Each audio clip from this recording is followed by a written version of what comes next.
Where are we? We're in Greenmeadow Woods, Cwmbran, top half of Cwmbran, on the eastern escarpments of Mynydd May. I love that saying. a quartz conglomerate, yeah. It's 350 million year old seabed with quartz pieces in it that date to 500 million years ago that were created in a volcano. Has been estimated it was on the edge of Eurasia, somewhere down by Africa, before the tectonic plates, I think they call them, were pushed about, and it ended up here in Cwmbran on the side of Mynydd May. Wow. Yeah? Where are we? We're in Greenmeadow Woods, Cwmbran, top half of Cwmbran, on the eastern escarpments of Mynydd May. I love that saying. A nun wrote that in a book about Lantalamadi, called this the eastern escarpments of Mynydd May, the mountain of stone. So we have this linear construction, double flanked linear construction, a wall, yeah, face both sides, look, nice and smooth, chop chop, yeah. It runs from the houses at just the other side of those trees for 326 metres up the woods, yeah. Turns left on a big sweeping bend, goes to the edge of the woods over there and stops where the houses start again. Wow. So the housing has ended it. Yeah? I don't know how much further it went each way. I'm still trying to establish that. Yeah? So, the construction of the wall. As far as we can ascertain, they cut the ground, levelled it, and then placed the stones on one by one. They're generally 2 rows of stones, unless you come across the occasional stone like this one that covers the whole width, or nearly the whole width. Now these stones weigh a lot. You can imagine that stone there, like, it's got to be a ton, isn't it? It's as big as the other one, isn't it? Maybe 3/4 of a ton, but it's heavy, isn't it? So it's going to take some moving. They move hundreds of them, literally hundreds of them. Go on, we'll walk up the wall, I'll show you. You can see this bank sticking out of the ground, that's all the wall. You scrape away the surface, you find stone after stone after stone. Great big ones, huge beech trees growing on top. Beech trees love stone. They like growing on top of stone, but it does give them shallow roots.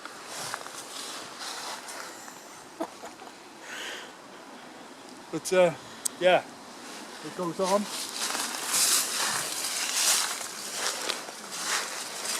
We've done archaeological dig after archaeological dig on here,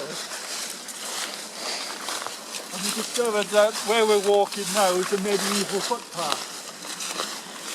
Any coins found? We only dug a small part of the footpath because footpaths go on a long way, like, you know. Yeah. You can see more of the wall here. 42 inches wide again.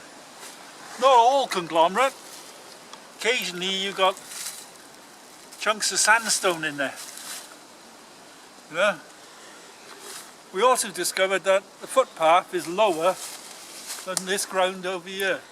Oh yeah. But we also discovered by digging both sides that this is not defensive.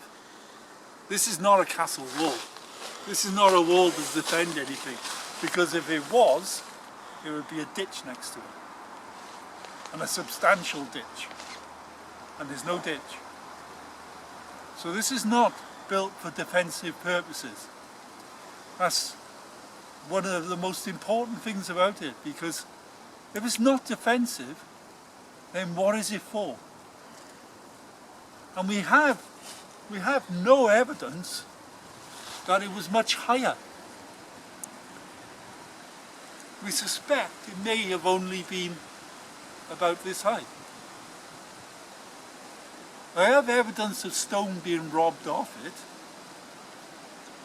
but it all seems to be pretty much the same level. Why is that then? Is it marking out like the NASCAR lines out in South America, where they just they're not very high, are they? Possibly there's a reeves system in north of Devon, isn't there? Where they're marking out the land with rows of stones. Possibly, but this is a bit more elaborate than the reef system in Devon. This isn't just stones piled up, this is a built construction that's faced both sides. So it's a little bit more elaborate than that. It's possibly not very high because it's just marking an area of ground. It's an enclosure, so it's just simply saying this is the edge of the enclosure. It's interesting there's a footpath up on the outside, because it suggests the footpath's going somewhere. We've got a footpath. Where's it going? Well, we carry on.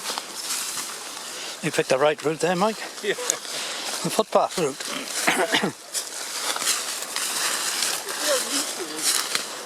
Even after all this time. Yeah. Now we got a preliminary date that it's 2nd century. So it's 1800 years old and it's still in place.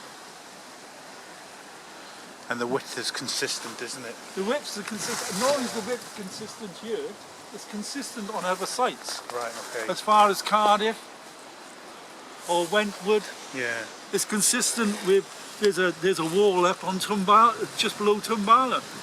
That's the same width. The width has got to be important. There's got to be some significance to that 42 inches. You know, whether it's an Iron Age measurement or something. It's not anything to do with a cubit, is it? It's a biblical, it's mentioned in the Bible, isn't it, cubit? I don't know what it is though, 20 odd inches, is it?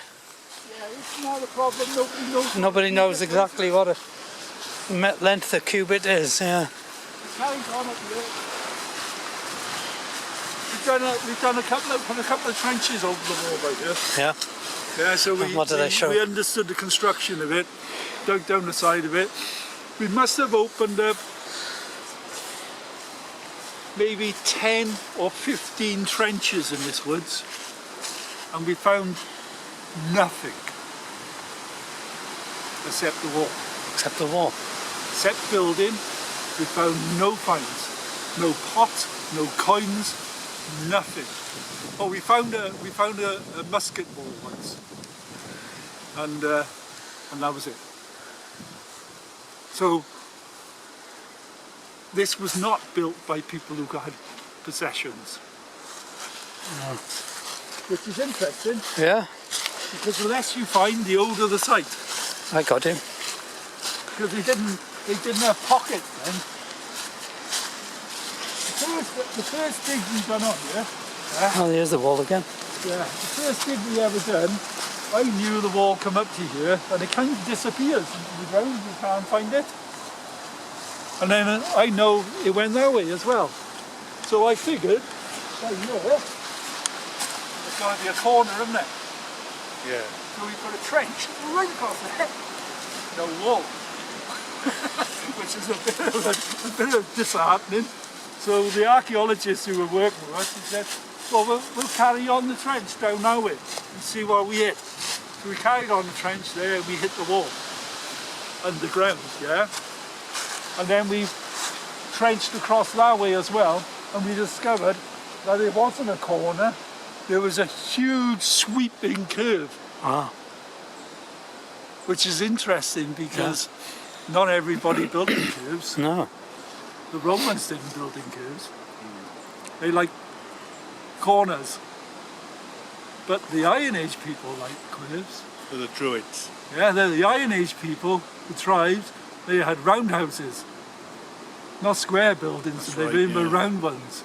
So curves are important. And then there's another factor, the curve makes it much more difficult to build. It's not a thing that it doesn't make it easier, the curve. If you want to build enclose a space, it's much easier if you've got corners. You know? It's much easier to build a right angle than it is a big sweeping bend. Well, we got a big sweeping bend. Wall runs along here.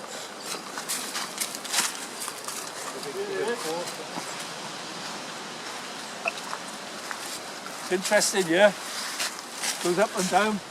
A lot of stones robbed from here by a farmer. Farmer robbing it again. Yeah, What'd they rob it for then? Well, it makes sense, doesn't it?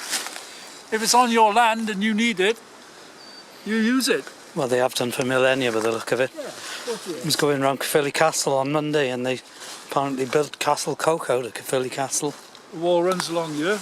Now in there's something really interesting in there. Because, Oh, that's the wall. yeah, you're on the wall there. That's the edge of the wall, there's the other edge, look. Yeah. Yeah, Oh yeah. face bit of stone there. When you say faced, do you just mean chiselled off, do you? Yeah, smoothed off. Smoothed off. Flat. Come on, but yeah.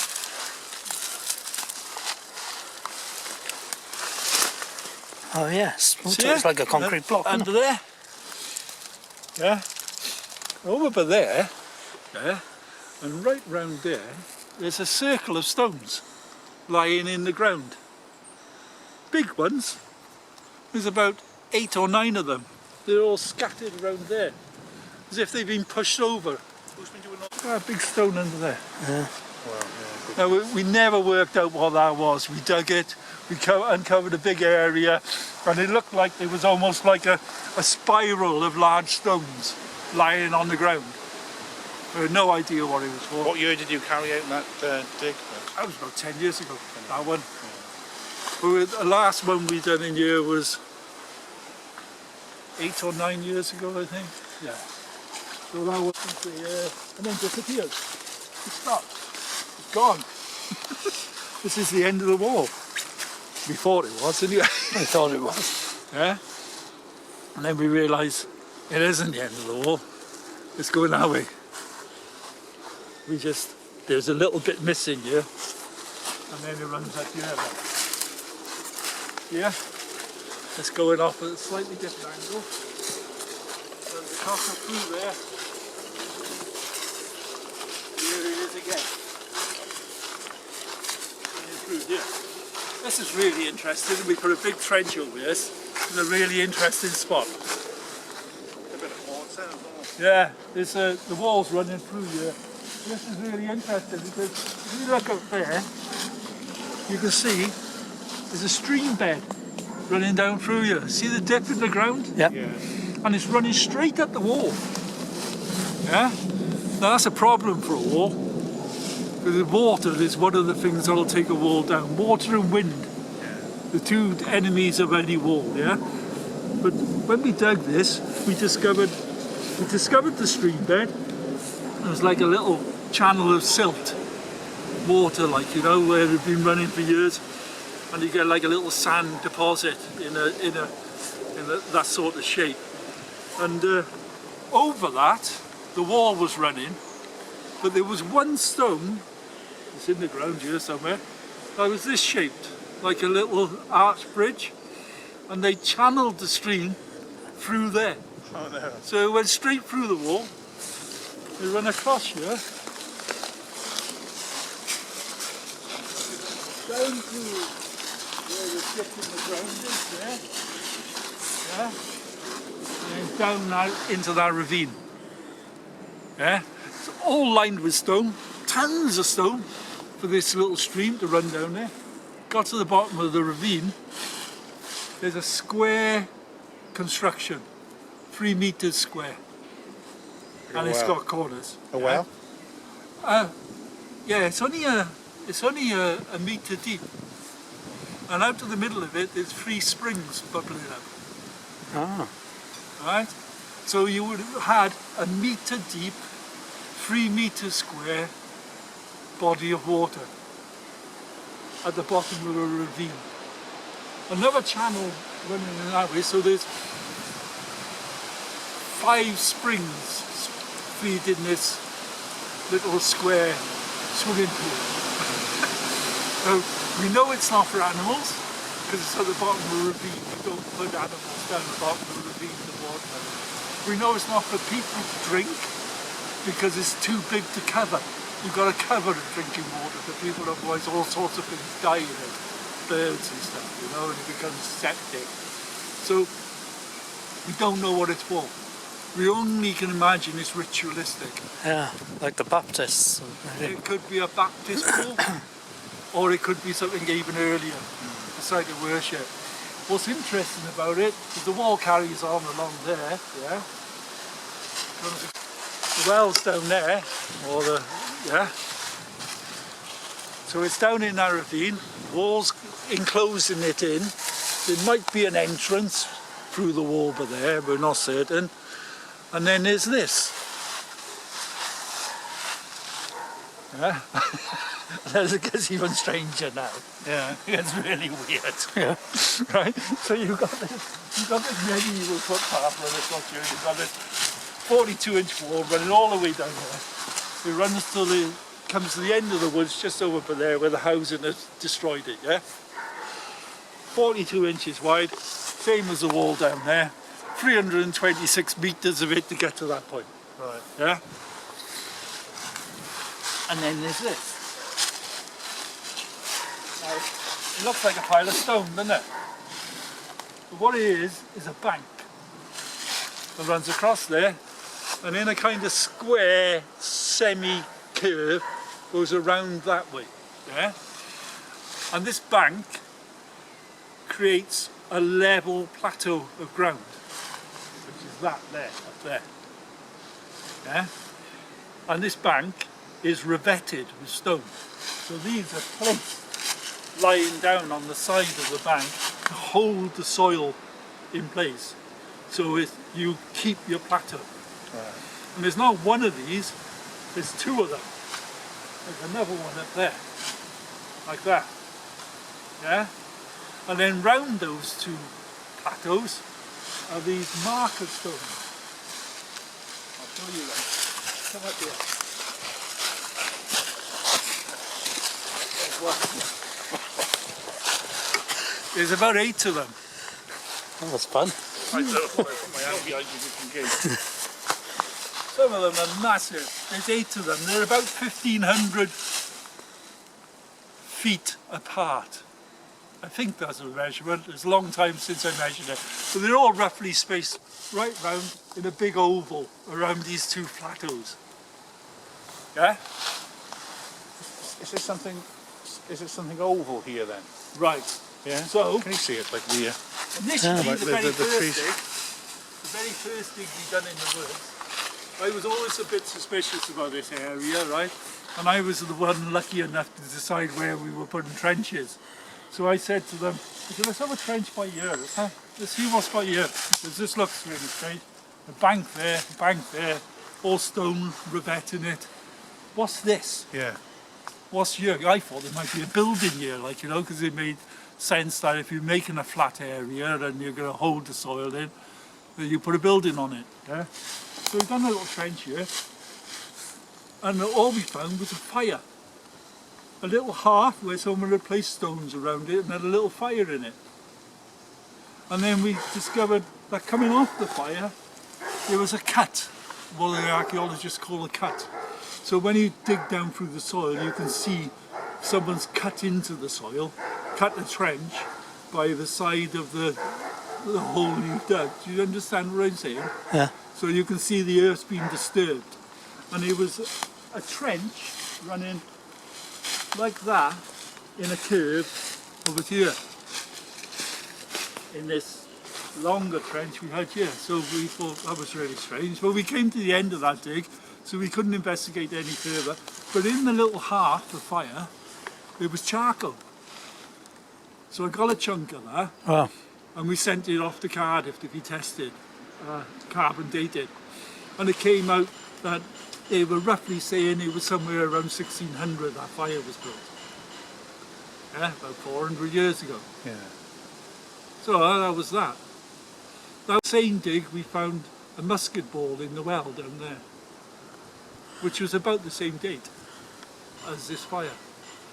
So we couldn't conclude anything from that other than someone in 1600 had a fire by here Yeah. and possibly shot a musket up For his dinner. there because our musket ball landed in water, Yeah. landed in the well. Yeah. And it wasn't damaged, you could tell by the musket ball, it hadn't hit anything.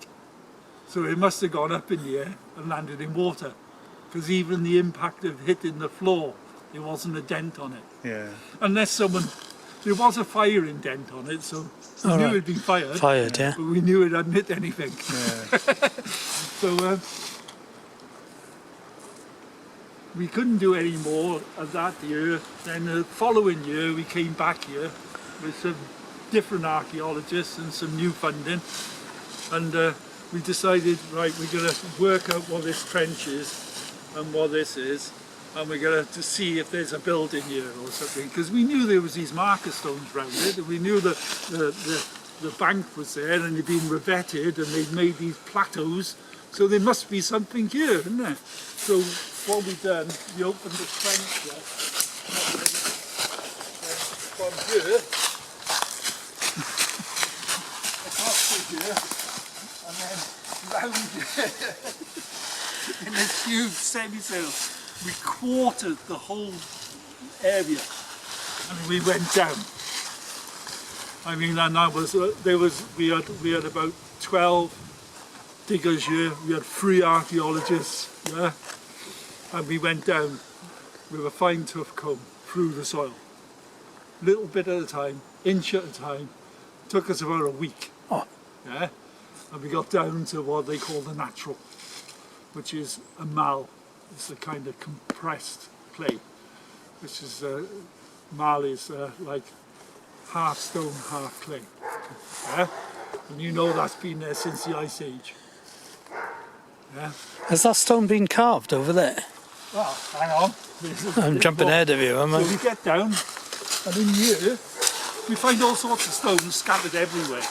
You know, we go down and we find all sorts of stones roughly scattered everywhere in the whole area. But here we find 4 stones that are placed like this, creating a little kist in the centre. And what it is, and 3 Bronze Age specialists confirmed this is the centre of a Bronze Age kist. And this plateau was built to put a Bronze Age mound on. And the central bit was where they placed their little funerary ashes in a little jar.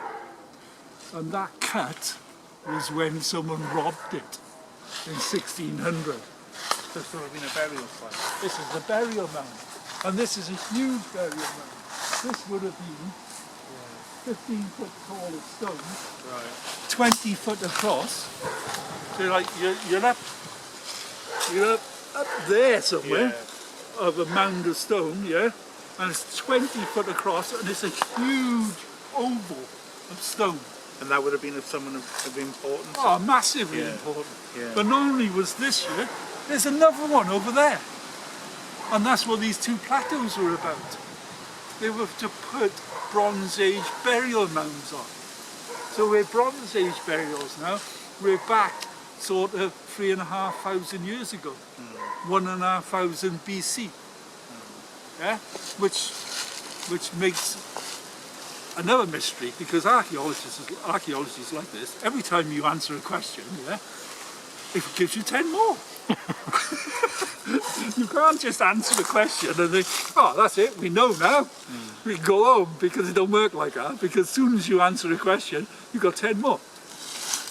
If this is a Bronze Age burial mound, how old's the wall? Because the wall's certainly part of it. Or is it? Is the Bronze Age burial mound come first, and the plateau and the revetting of the banks? Was that done by the Bronze Age people? And then someone come along later and built the wall?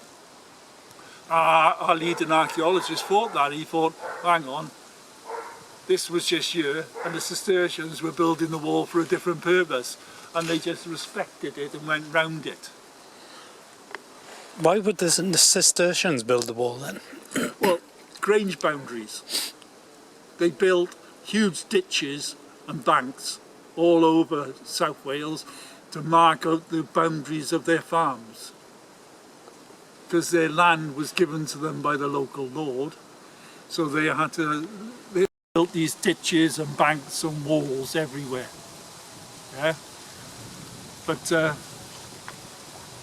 they didn't build our wall, did they? Because we've recently come up with a date for about 200 AD. And how did you get that date?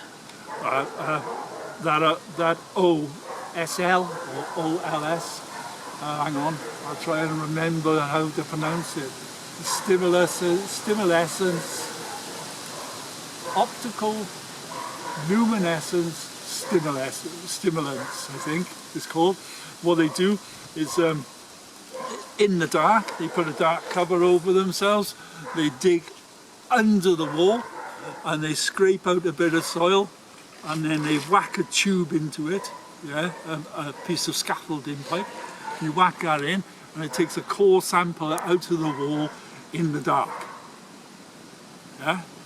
So that bit of soil hasn't seen daylight since the wall was built. Yeah? They take it to a lab and they test the quartz in it. And the quartz,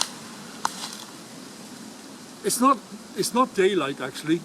The quartz is affected by the background radiation of the planet. Yeah? Everything is. There's a background radiation to the whole planet, yeah? And of course, once you cover something up, it affects that radiation signal in the quartz, because it's no longer being affected by the background radiation of the planet, yeah? So, by testing that quartz and exposing it to the light again, well, when it gets stopped, when the background radiation stops, yeah, it emits a certain signal, yeah, and they can calculate how long ago that signal changed. Wow, that's incredible, yeah. That's incredible bit of science. Yeah. We've got a bit of that, haven't we? Yeah. So the Ancient Cwmbran Society commissioned Professor Dr. Tim Kennard, who's quite a well-known specialist in this area. He's on telly recently as well, working on the blue stones of Stonehenge. And he's tested a bit of the wall, and his preliminary tests come out with a date of 2nd century. He's doing more extensive tests now to pin that down and prove it. Yeah, and we're waiting for those results to come back right now. Who were the famous people around 200 AD then in this area? Well, you tell me. The Silures were here, weren't they? The Romans were here. The Romans were here 200 AD. And the Silures were here. But this is Siluria. This is the Republic of Siluria, as the Silures explain in carved stone in Cleon. This isn't the Roman Empire. This is the Republic of Siluria. There's a big difference. They got rid of their own kings then, did they? Well, the Romans talk about the Silures as being this ferocious race that live in a ferocious landscape, and the Silurian War, the Romans refer to. The war went on for 20 to 30 years. We don't know how long, but it took the Romans 20 to 30 years from the time they landed in Britain to get and establish a fort in Cleon. No, Usk was the first one, sorry. They established a fort in Usk, yeah? But it took them 20 or 30 years of fighting the Silurians to get in here. Now you think about it, how many wars you know in human history that went on for 20 or 30 years? Yeah. Now, think about this is the Roman Empire you're fighting. This is a huge empire, one of the biggest empires, well, the biggest empire the world had ever seen in this part of the world anyway. And they had massive resources. They landed in Britain with 20,000 troops. this is a massive organisation, you know, that has huge resources. They take over England, they take out the biggest tribe in England, the Iceni, in the first battle. And then they come across to the Wye and they confront the Silures on the Wye. Yeah? Their first battle with them, the Romans lose the legion. So that halts them. Hang on a minute, something going on here. Yeah. Maybe there's a hint in the fact that what they called us were the people of the stones. Silurian means the people of rock. People of rocks. Maybe we attacked them with slingshots or something. And, you know, one of those slingshots that they used to throw, they could go through armour. A pebble could go through steel. You know, the force it was being thrown, it was coming out of a sling like a bullet. And it's a deadly weapon. Maybe it's something to do with that. But either way, what we know about the Silures, they were basically a cavalry army, as far as we can ascertain, and they were very successful at fighting the Romans. Guerrilla tactics, weren't they? People say that the only way they could have done it was guerrilla tactics. The reason they say that, as far as I can understand, is because of their calculation of the population in Britain at the time. Yeah? They calculate that Britain didn't have that many people. Yeah? So if the Romans had an army of thousands of men, the British couldn't possibly front up to them, could they? If they didn't have a lot of population. So, Unless they got that calculation wrong. unless they got the calculation wrong. Now there is a few anomalies about people and calculations in this country, because as far as the pure science concerned, the Silurians didn't exist. No tribal people in Britain exist in the Iron Age. There was no people here because we haven't found any burials. And if you haven't got any graves, then you can't have any people. Unless they're all cremations. Or air burials. Do you know what I mean? So as far as the pure science is concerned, the Silures didn't exist. None in But Tibet they either obviously then, did, is there? because the Romans wrote about them. Yeah. And the Romans had real problems fighting them because the Romans called it the Silurian War. And even when they got to Cleon in the end, and they captured their leader, they carried on fighting with them for another 20 years after that. All sorts of things went on. They lost Roman governors of Britain in that battle. They lost whole legions, you know. So something went on, right? So the academics will say, well, they must have been using some kind of guerrilla tactics, because how could they take on the Roman Empire? Or was it a huge population living here? Yeah. Was this the most powerful Iron Age tribe of Northern Europe? And it's quite possible, because the resources they had were fantastic, right? Because, you know, in South Wales you've got iron ore in abundance, yeah, which is the stuff of the Iron Age. You've got iron ore in abundance. If you're friendly with the Cornish, you've got tin. If you're friendly with North Wales, you've got copper, so which means you've got bronze in abundance, yeah, which is another huge resource in the Roman period. Even the Romans were buying tin from Britain and copper from North Wales, you know.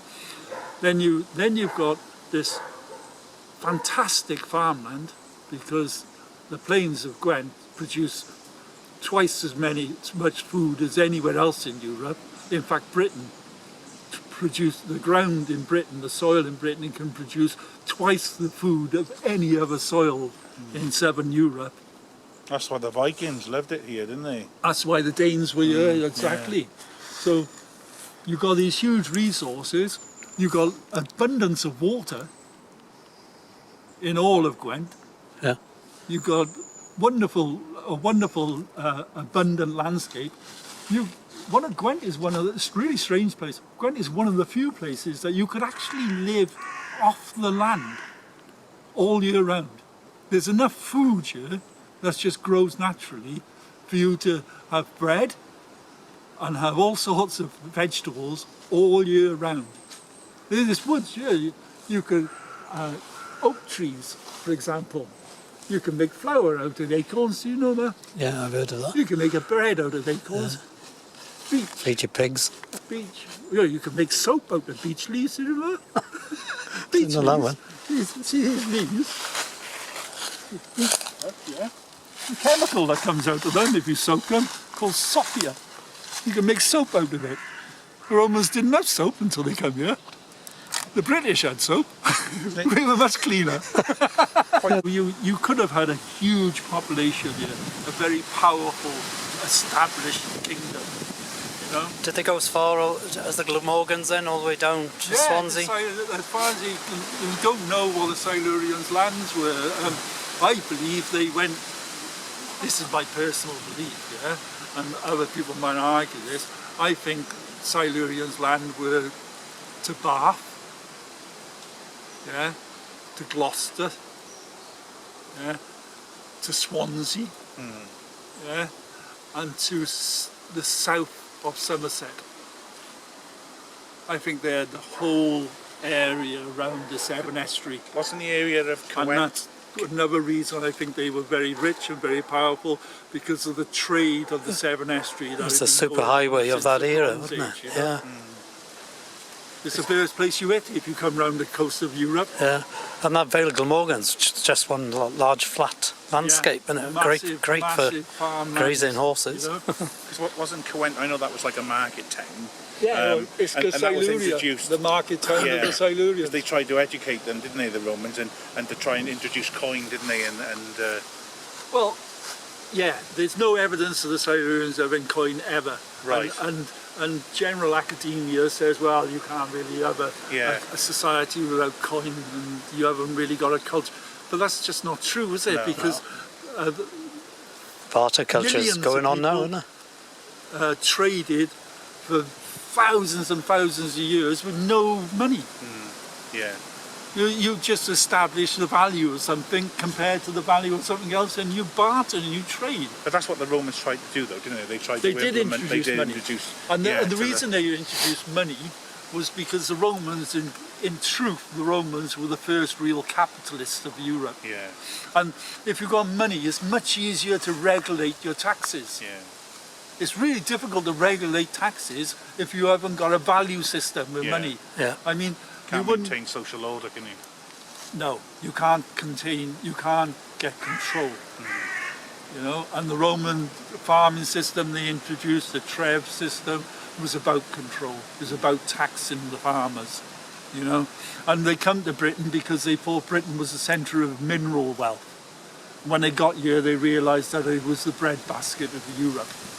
So these burial mounds, then, Rich, were they more kind of associated with the Silures, or is it something that the Romans would also have? Because that would also help. You know, these ancient burial mounds, were these something that would often... What we do know about burial mounds and the Romans is that it scared the shit out of the Romans. So it's probably not Roman then? The Romans were really superstitious people. Yeah. And they were scared of their own shadows. Yeah. For example, every time a Roman walked over water, he'd chuck a coin in it. Because he thought if you didn't, something terrible would happen to you. Is that where the wishing wells came from? Yeah, no, there's plenty of archaeologists, water archaeologists, loads of metal detectors that have got equipment that goes in water, because if they can find a crossing where the Romans walked across, there are loads of coins in the bottom of the river. You know, I think we got one in Cwmbran actually, but no one's ever really looked at it. What housing is behind there then? So, that's an old farm up there. Penlan Gwyn's just up there. And another field or so away is Llandyrfel. Yeah, which is where the abbey was, yeah? Yeah. Yeah. Well, You have to go there another time, Paul. You're talking about, Llandyrfel's really strange, because you're talking about those early monastic centres. They're not like abbeys. They're not like we think of. Yeah. This is you describe it better by saying it was the tribe of the saint. Yeah. Now, Derval in history is there's masses in history about Davies. He's a big character in Welsh saints. Yeah, he had a reputation of being able to go into purgatory. Do you know what purgatory is? Yeah, halfway house between heaven and yeah, the Catholics believed in a halfway house between heaven and hell, and depending on the life you spent on earth, go which one is way how or the long other. you spend in purgatory before you're either moved to heaven or hell. Right. Yeah, so it's not a nice place. Yeah. Not So a nice it's place to the be. modern day equivalent of when my wife exiles me to the garage. I'm in purgatory there. So I'm not quite in humane living condition, but That's it's, you're halfway there. Now, Derval, in medieval history sort of mindset, the Christians, he could go into purgatory because he was a warrior saint, see, you know. He'd survived the Battle of Cwmbran through the strength of his spear, as the poem of the 7 survivors of the Battle of Cwmbran says. He could go into purgatory, grab your relative, and move him on to heaven. Ah, right, okay. Yeah. So he's worth a fortune, this guy. You know? So And only he knows he's doing it. to this saint were worth a fortune. We estimate there was about 6,000 pilgrims going to his shrine up there every April. Good The God. Saint's Day was the beginning of April, which is the beginning of the pilgrim season. So not only was he one of the pilgrim sites, he was the first one to go to. Yeah? And pilgrimage was a medieval form of tourism. You know, like we have package holidays now. Yeah. Yeah, well they didn't have package holidays. They call it pilgrimage. 1500s. What they did have was pilgrimages, and you could pay a lump of money and go on pilgrimage and see other parts of the country and be escorted by monks, and you were say Christian, and then come to an end when the Cistercians turned up and put an end to all the belief systems of the early Christians.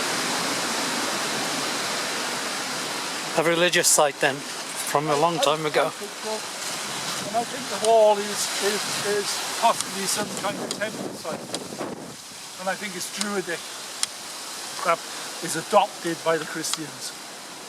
Because we know there's no problem between Druidism and Christianity in this part of Britain. No. There was no battle, there was no war. There was an amalgamation of beliefs. Which makes perfect sense because the Druids believed in a one God. And the Druids also believed in the golden child, the sun child. The golden one, the anointed one, the Christed one. So when Christianity come along, I can't see how any Druid would have a problem with it. It's a similar belief system. Yeah. And Christianity is really pagan anyway. I mean, the Romans made sure of that, didn't they? That's what I'm researching. That's what I'm trying to establish. Right? We've got this temple site at the head of an enclosure of the Davies. Yeah? And that this quartz stone is massively significant in religious terms. Now we know that, it's an absolute fact. We know that they're taking lumps of white quartz to saint shrines all over Britain. They found them in Scotland, on the Isle of Mull. I've been there. There was a Celtic abbey up there, or early British Christian abbey up there. There's no source of quartz on the island, and the saint's shrine was packed with these little white quartz. They'd taken them as oblations to the saint.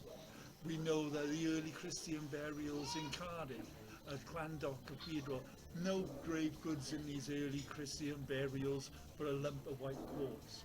So we know by the early Christian, this white quartz has religious significance. Yeah? A lot of people are still worshipping crystals now, aren't they? Yeah. Or using crystals. Always been significant. We know the standing stones on Grey Hill across the valley, they're made out of quartz. We know the Harold stones, they're made out of quartz and Cwmbran. It's a common stone for standing stones in this area, yeah? And then we got these enclosures, and then they built a Christian abbey, an early British Christian abbey on the outcrop. Yeah? And then we got Bronze Age burial mounds just below it, and a wall made out of it. It all stinks of this whole area here being an early site of worship, yeah, and then later on becoming a Christian site of worship, yeah, and then falling into disuse when the Catholics turn up here and kind of outlaw all the Druidic Christian beliefs and the worshipping of saints. Because we know that happened as well. We know Henry VIII outlawed the worshipping of saints. They even took a statue of St. Derby to Smithfield in London and roasted a Catholic friar on it for refusing to accept Henry VIII as the king, the head of the Christian church. Wow. You know, and that was a statue of St. Derby. This guy here. Yeah. Wow. They took it not from this church. We think they took it from the North Wales church. We don't know for certain, but they certainly took it, and the locals tried to bribe them massively to leave it alone. They wouldn't. They took it up to Smithfield in London, and there's recording of a poster that they put up to advertise the burning of this Franciscan friar, Brother Forrest. Wow. Mad, isn't it? Yeah.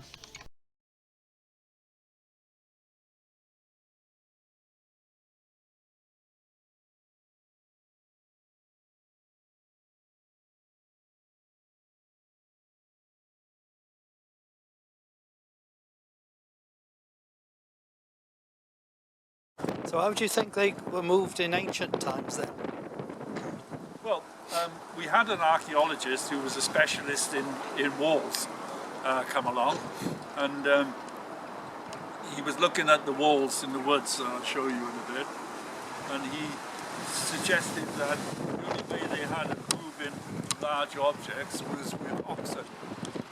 But oxen are a really expensive animal to maintain, and generally if you go back 1,000 years or more, you'd have one pair of oxen shared between about 6, 8 or maybe 10 farmers, because they don't have to feed in them, and then you'd only use your oxen when you ploughed, or when you wanted to pull a tree stump up or pull a heavy stone somewhere. Yeah? Now a team of oxen, they estimated, could work for about 6 hours, yeah, before they were exhausted, and 2 oxen were able to pull half a ton. Yeah, so if you've got a stone that's a ton, yeah, you need 4 oxen, yeah, to pull it, yeah, and they only can work for a certain amount of time. So if you've got a pile of stone, and I'm talking about up in the woods there's more stone than Stonehenge. Wow. You know, there's hundreds of tons of stone. Then you would need several pairs of oxen. Now to get several pairs of oxen, you would need to incorporate the labour of, what, maybe 70 farms? Cool. Or you would need to be immensely rich and powerful. Because not only do you need the oxen, you need hundreds of men. Yeah. And while those hundreds of men are working on your project to build your walls, They're not farming. they're not farming, they're not feeding their families. So not only do you have to feed the men, you have to feed their families as well. Otherwise they're not going to do it. No.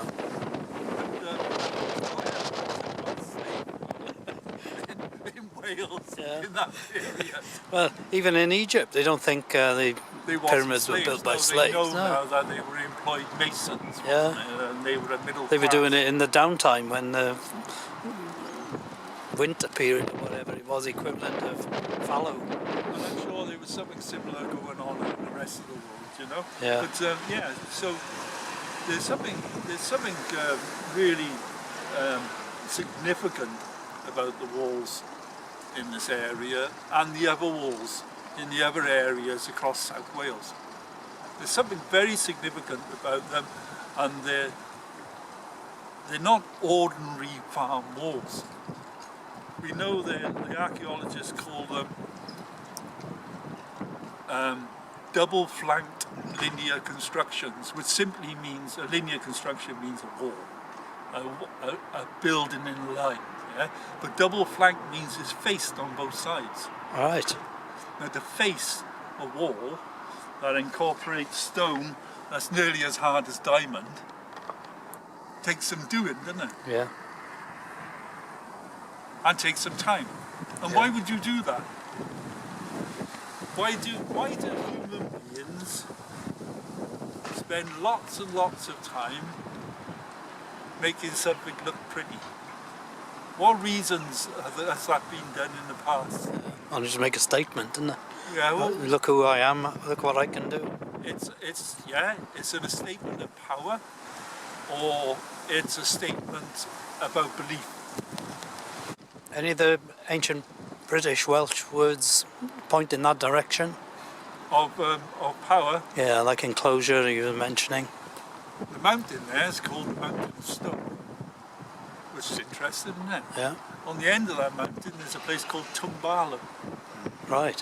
which is rather famous Yeah, and a huge mystery. yeah. Nobody knows what it's about.